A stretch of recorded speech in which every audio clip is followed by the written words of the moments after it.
Hello everyone, welcome back to my channel. Today we are going to start sixth question of exercise 8.3. Juhi sells a washing machine for rupees 13,500. She loses 20% in the bargain. What was the price at which she bought it? हमें यहाँ पे बोला गया है कि जूही है, उसने एक वॉशिंग मशीन जो है वो सेल करी है, मतलब बेची है 13,500 रुपीज में. उसने बार्गेन में 20% जो है वो लूज कर दिया. What was the price at which she bought it. अब हमें उसका कॉस्ट प्राइस फाइंड करना है कि कितने में उसने वो चीज खरीदी थी. सेलिंग प्राइस आपको गिवन है. लॉस कितना हुआ है 20% का. सीपी हमने यहाँ पे एक्स लेट कर लिए. लॉस हुआ है किस पे हुआ है? कॉस्ट प्राइस पे. जितने की चीज खरीदी है हमें नुकसान उसी पे होता है. तो लॉस हुआ है 20% of CP which is equal to X. Loss का formula CP minus SP. CP कितना है? एक्स है. माइनस कर देंगे 13,500 को. लॉस आपका निकल गया. अब इस फॉर्मूले में आप पुट कर दो वैल्यूज. यहां पे आप वैल्यूज पुट कर दो. लॉस कितना है? 20% of x. That means 20/100 multiply x equal to CP कितना है? एक्स माइनस एसपी कितना है? 13,500. यहाँ जीरो के साथ जीरो कट गया.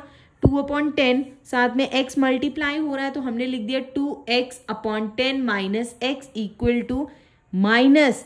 अब क्या किया? ये वाला जो एक्स था ये इधर प्लस हो रहा था, दूसरी साइड लाके हमने इसको माइनस कर दिया. Minus rupees 13,500. इधर माइनस का तो माइनस का ही रहने देना है. 2 में से 10 माइनस किए तो माइनस 8x/10. ये वाला माइनस और ये माइनस आपस में क्या होगा? कट जाएगा.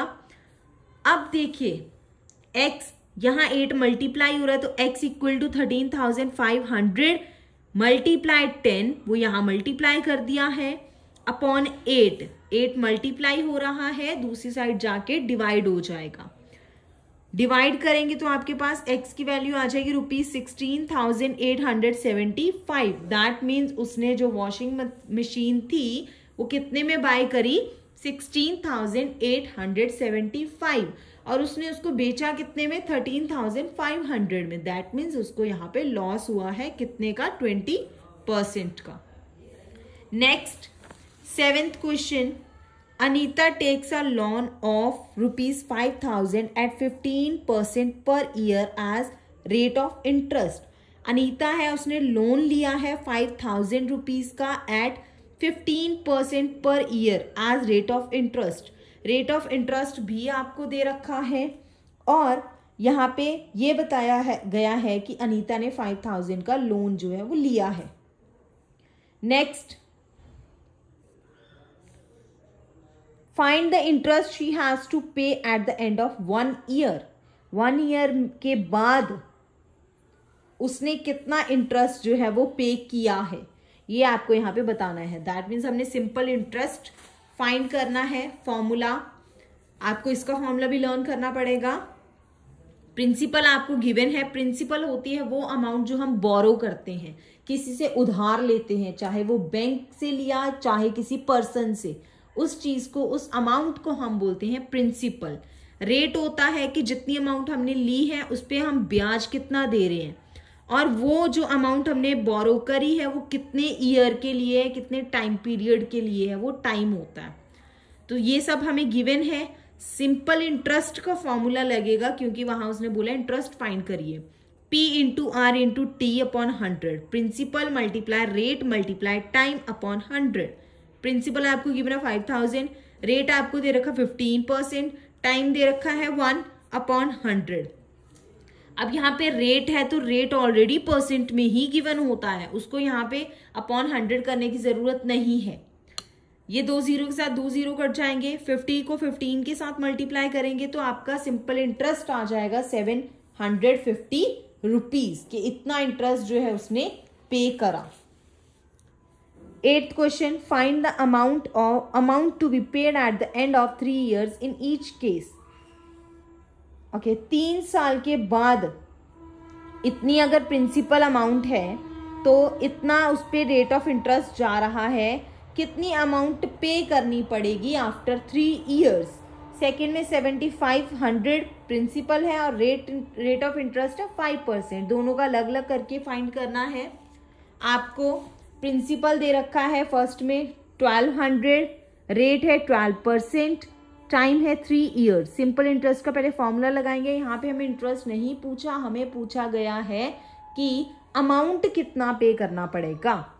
तो देखिए, जितना अब अमाउंट हमने किसी से मान लो उधार लिए पैसे, उसको जितने पैसे हमने लिए वो तो रिटर्न करने ही करने हैं, प्लस हमें इंटरेस्ट भी रिटर्न करना पड़ता है जो उतने पैसों पे ब्याज लगा है। ठीक है, पहले हम सिंपल इंटरेस्ट फाइंड कर लेंगे कि कितना इंटरेस्ट लगा है, कितना ब्याज हमें लग रहा है उन पैसों पे। प्रिंसिपल दे रखा 1200 मल्टीप्लाई रेट है 12 मल्टीप्लाई टाइम है 3 ईयर्स का टाइम पीरियड था अपॉन 100। 2 जीरो के साथ 2 जीरो कट जाएंगी, 12 को 12 के साथ मल्टीप्लाई करिए 144 को 3 के साथ मल्टीप्लाई करेंगे आ जाएगा ₹432।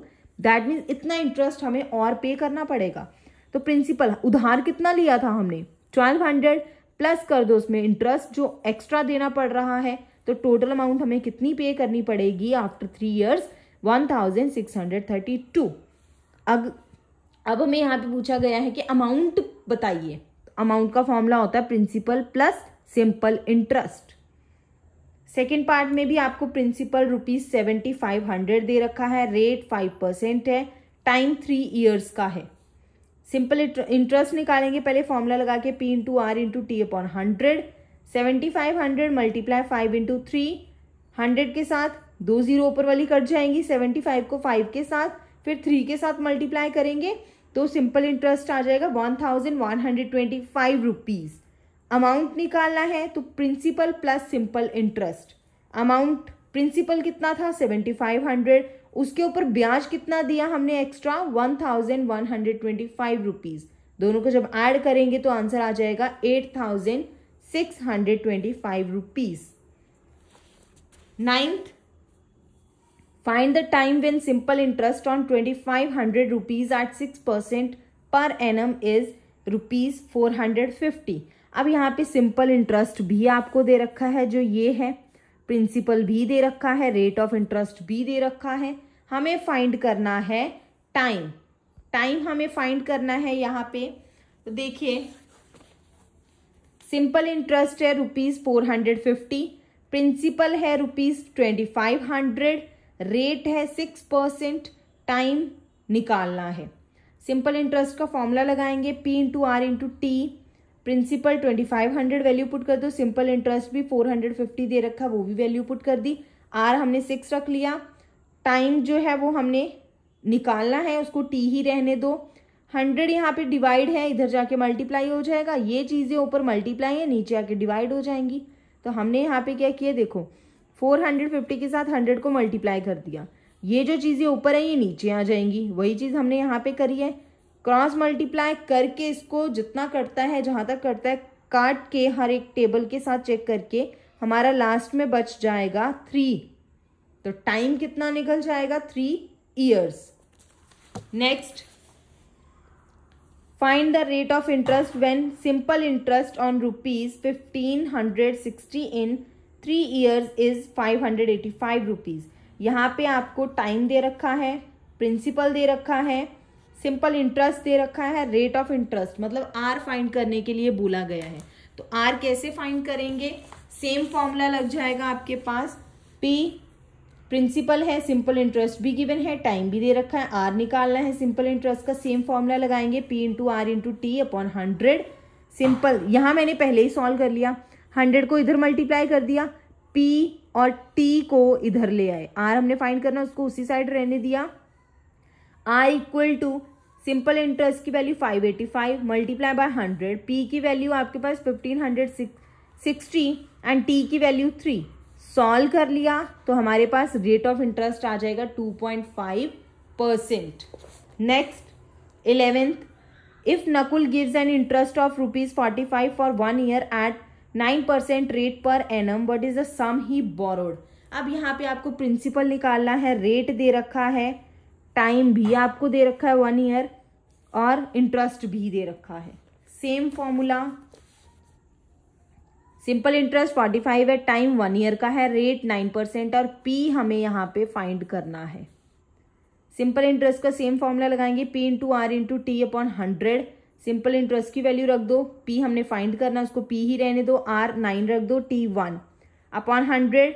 इसको इधर मल्टीप्लाई कर दो, ये दोनों मल्टीप्लाई में है तो डिवाइड में हो जाएंगे। 9 1 का 9 ही होगा तो 9 ही डिवाइड में आ जाएगा। 9 5 का 45, 5 मल्टीप्लाई 100 500। प्रिंसिपल कितना हो जाएगा, ₹500। 12th, if 14,000 is invested at 4% पर एनम सिंपल इंटरेस्ट। कहता 14,000 जो है वो हमने इन्वेस्ट किया है 4% पर एनम के सिंपल इंटरेस्ट पे। How long will it take for the amount to reach this. ये हमें बताना है कि कितना टाइम लगेगा इस अमाउंट तक पहुंचने के लिए। देखिए अमाउंट हमें गिवन है 16,240, प्रिंसिपल हमें दे रखा है 14,000, रेट 4%, टाइम हमने निकालना है। Simple interest A equal to interest में अमाउंट माइनस पी, ये भी आपको मैंने अभी पीछे फॉर्मूला बताया है। तो इंटरेस्ट या simple interest equal to A minus P, amount minus principal, दोनों को सब्ट्रैक्ट करेंगे तो आपके पास सिंपल इंटरेस्ट आ जाएगा 2,240। अब सिंपल इंटरेस्ट का दूसरा फॉर्मूला रखिए, which is equal to P into R into T upon 100। 100 को इधर मल्टीप्लाई कर दो, सिंपल इंटरेस्ट हमने निकाल दिया, उसकी वैल्यू यहाँ रख दो, मल्टीप्लाई 100, पी 14,000 है, आर 4% है, टाइम हमने निकालना है। ये वाली चीज इधर डिवाइड में ले आओ, सॉल्व करो, टाइम आपका आ जाएगा 4 ईयर्स।